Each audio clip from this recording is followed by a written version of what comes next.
West Nile virus is a real threat around Colorado. Today, Colorado reported its first West Nile death this year. It happened in Weld County.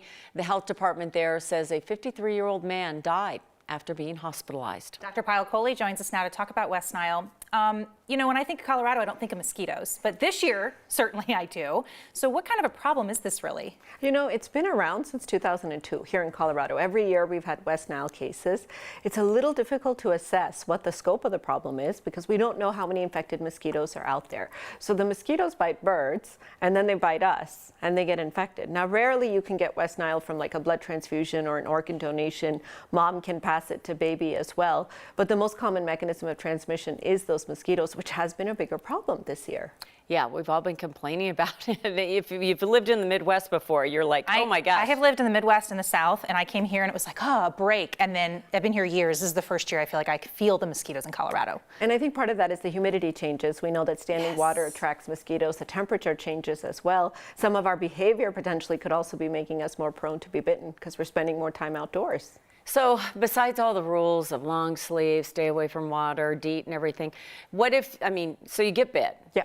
How do you know if you're sick with West Nile? So the good news is only 1 out of 5 people will get an illness. And the illness is kind of an acute febrile sort of illness, almost like the flu, muscle aches and pains. You get a fever. It doesn't have to be a high fever, even though it's called West Nile fever. It could be low grade. Joint aches and pains, nausea, vomiting, diarrhea. Sometimes you get a rash. Most people, that's it. It kind of goes there and it stops. And is it within a certain time period? Yeah, usually within 2 days to 2 weeks. Oh, okay. So a couple of days. So if you start to have something, it feels a little different than a regular cold, think about whether you might have had a mosquito exposure, mosquito bite. Now, 1 out of 150 people, older people, people with cancer, people who are higher risk, certain genetic predispositions, in fact, will go on to get life-threatening illnesses. Usually infection of the brain, which is called encephalitis, or infection of the lining around the brain and spinal cord called meningitis. And these can be really serious. Is there anything, if you are sick, that you can really do, though, for West Nile? Yes. Is it, or just treat the symptoms? That's right. And so there's no treatment, there's no antiviral that we know of. There's no vaccine to prevent infection. So that's why the mosquito repellents, and even though they don't smell good and they're a big pain and the long sleeves, it's really the most important thing is prevention, especially if you're in one of those high-risk groups. You're over the age of 50, you have had a prior cancer before, or you're spending a lot of time outdoors. If you're somebody who works out in the yard and such, it's really, really important. Yeah, it feels like we kind of have let this go by because when it first happened, everybody was really concerned about it. But even if you do recover, you can have long-term problems after West Nile. Kim, I'll never forget this case in medical school.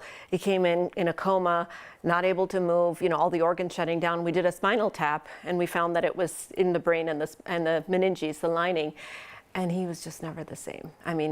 He woke up, we saved his life, we got him through the acute illness, but it was permanent brain damage, neurological injury.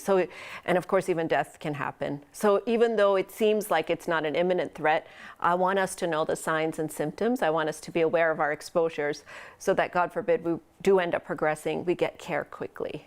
Yeah. And again, we know the protective behavior, right? The DEET, the long sleeves if you can, which is hard to say in the summer when it's hot, but we've lived with mosquitoes our whole lives. We know about mosquitoes. So. Yeah, and the highest risk periods are really June through September here in Colorado. So we're starting to come to the lower risk. As it cools down, we're less likely to have it. But if you have, my mom has a garden and she puts a lot of, potted plants outside, a lot of water and stuff. Those can all attract little holes in your screen, that can let mosquitoes in. So just be mindful of the small things you can do. Okay, well, we'll take it serious. Take your advice. Thank you, Dr. Kohli.